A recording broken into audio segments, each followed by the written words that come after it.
We live in a world where success is often measured by the job title on your LinkedIn profile. We live in a culture of fake it till you make it. We polish our resumes. We exaggerate our skills. We tell our parents that work is going great, even when we are drowning. But there is a line between exaggeration and delusion. There is a line between a white lie and a reality so constructed, so fragile, and so intricate that maintaining it becomes a full-time job. Meet Chandler Halderson. To the outside world, he was the American dream personified. He was 23 years old, he was handsome, he was polite, he was an Eagle Scout. He was a student at a prestigious college. He had just landed a dream job at SpaceX in Florida. He was trading emails with Elon Musk's team. He was earning a six-figure salary. He was a certified scuba diver. He was an insurance expert. He was the golden boy, the son every parent prays for. But there was a problem. None of it was true. Not a single word.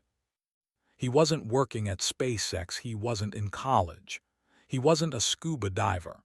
He wasn't even employed at the insurance company he claimed to work for. Chandler Halderson was a ghost. He spent his days sitting in his bedroom, playing video games, and forging thousands of emails, transcripts, and bank statements to fool the two people who loved him the most, his mother and father. For months, he kept the house of cards standing. But lies have an expiration date. And on a cloudy afternoon in July 2021, his father, Bart Halderson, picked up the phone to make one simple call to the college. That call triggered a sequence of events so brutal, so cold-blooded, and so shocking that it left a quiet Wisconsin town paralyzed with fear. Because when the golden boy realized the truth was coming out, he didn't confess. He didn't apologize. He decided that if his parents were going to expose his fake life, they would have to lose their real ones. This is the story of a man who murdered his parents to stop them from finding out he was a dropout. It is the story of a fireplace used for unimaginable horror. And it is the story of how a single screenshot on Snapchat unraveled one of the most complex webs of lies ever seen in a courtroom. If you are fascinated by the psychology of the family annihilator and the forensic trail that catches them, please hit that subscribe *** button right now. You need to hear this story, because it proves that the most dangerous person in the room is often the one pretending to be perfect. Windsor, Wisconsin, 2021. The Halderson home was a happy one. Bart and Krista Halderson were kind, generous parents. Bart was an accountant. Krista was a bright, loving spirit. They had two sons. Their youngest, Chandler, was living at home. But he had big plans. He told his parents he was finishing his degree in renewable energy, engineering at Madison Area Technical College, MATC. He told them he had already secured a job with Elon Musk's SpaceX.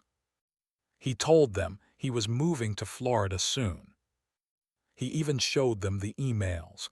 "Welcome to the team, Chandler. Here is your salary." Bart and Krista were so proud, they bragged to their friends. Chandler is going to be an engineer. He's going to space. But behind the closed door of his bedroom, Chandler was panic-stricken. He had flunked out of college semesters ago. He had no job. He had no money. He spent his days playing video games. To keep the charade going, he created dozens of fake email accounts. He would email himself as the college registrar. Then he would reply as himself. He would email himself as SpaceX HR.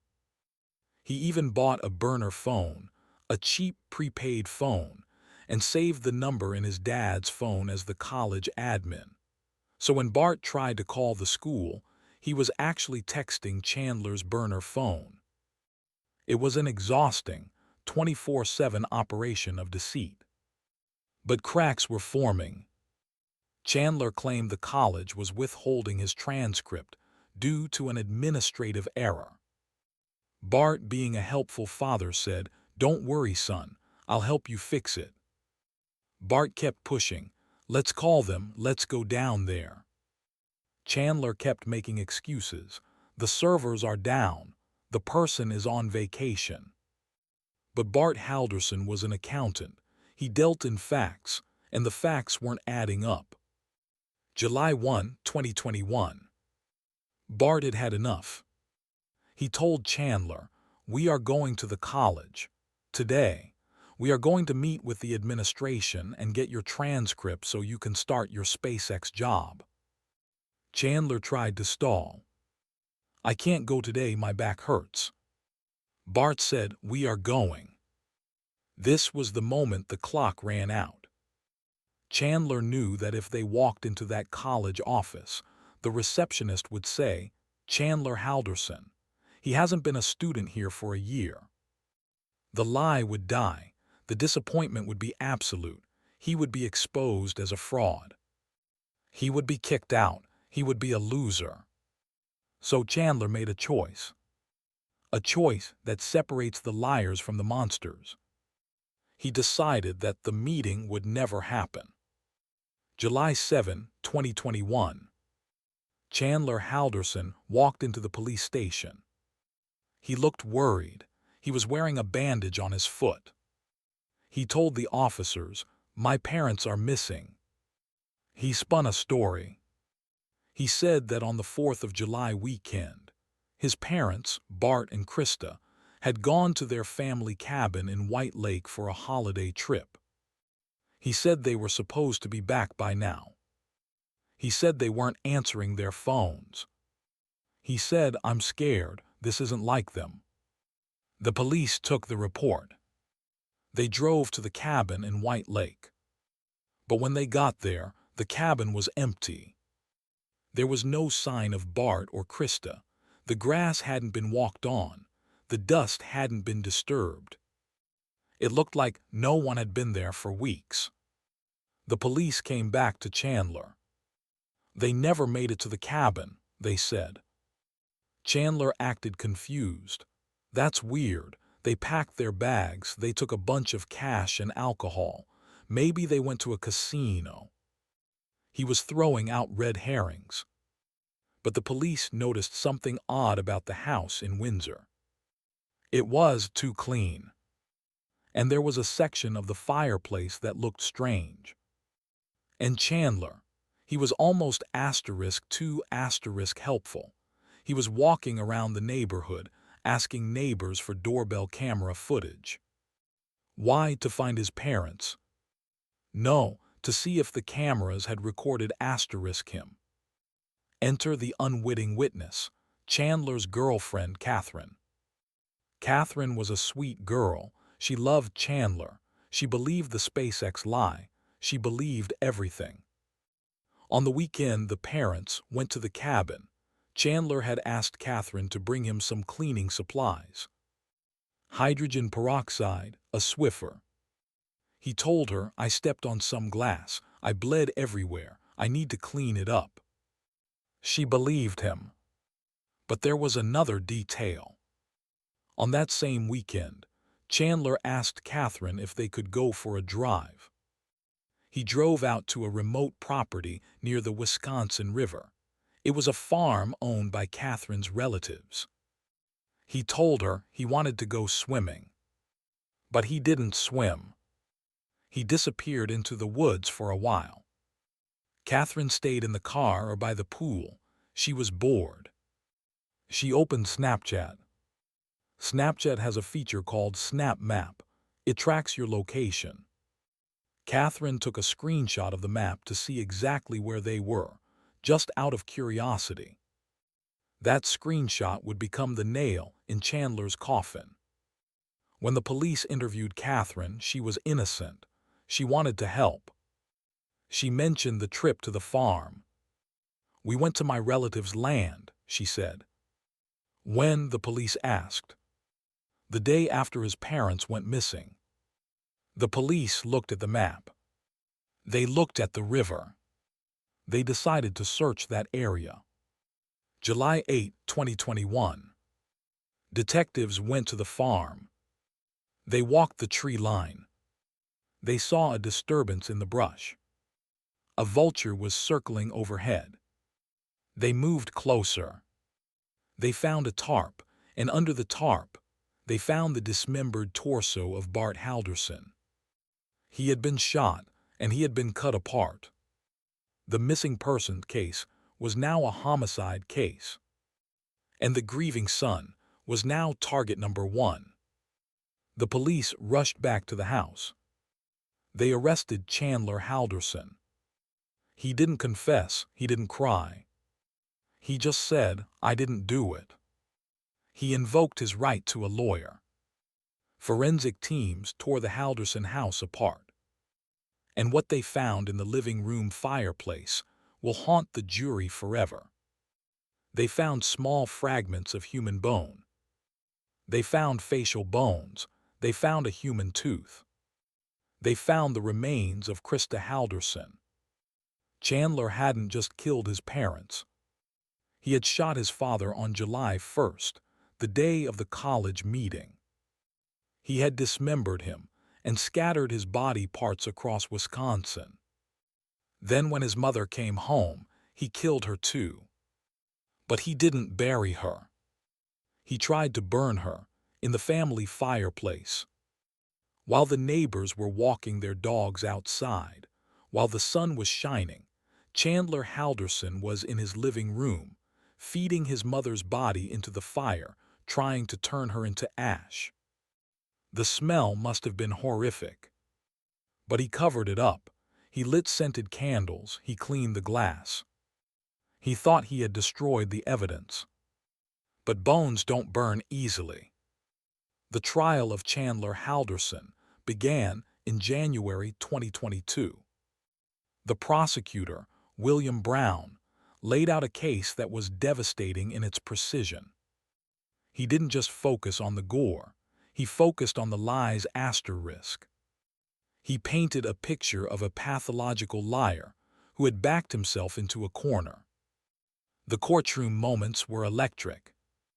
The prosecution projected Chandler's SpaceX emails on the screen. They pointed out the typos. They pointed out that the email addresses were fake, e.g., spacexhr@gmail.com instead of a corporate domain. They showed the jury the college transcripts Chandler had forged. They were crude, the fonts didn't match, the grades were impossible. Then they played the burner phone evidence.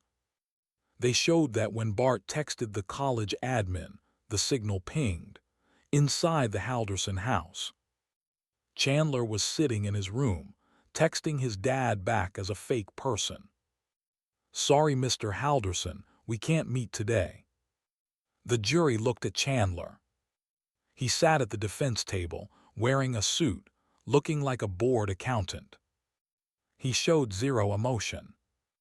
When they showed the photos of his parents' remains, he didn't look away. He didn't cry. He just took notes. But the most shocking moment came from the girlfriend, Catherine. She took the stand. She was heartbroken. She realized she had been dadding a monster. She confirmed the timeline. She confirmed the cleaning supplies. She confirmed the Snapchat location. Her innocent screenshot had led the police directly to Bart's body. Without her, Chandler might have gotten away with hiding the body for much longer. Chandler's defense team had nothing. How do you defend this? The DNA was on the saw blade found in the shed. The DNA was on the scissors. The DNA was in the fireplace. His shoes had his father's blood on them. His browser history showed searches for body found in Wisconsin River. Can you burn a body with wood? Asterisk and SpaceX hearing process. The defense tried to say, maybe he didn't do it. Maybe it was a mystery. It was weak, it was desperate. Chandler didn't testify. He knew he couldn't withstand the cross-examination.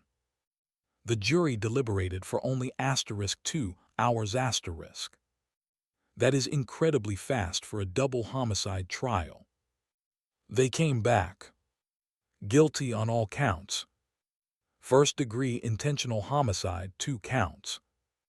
Mutilating a corpse, 2 counts. Hiding a corpse, 2 counts. False information, 2 counts.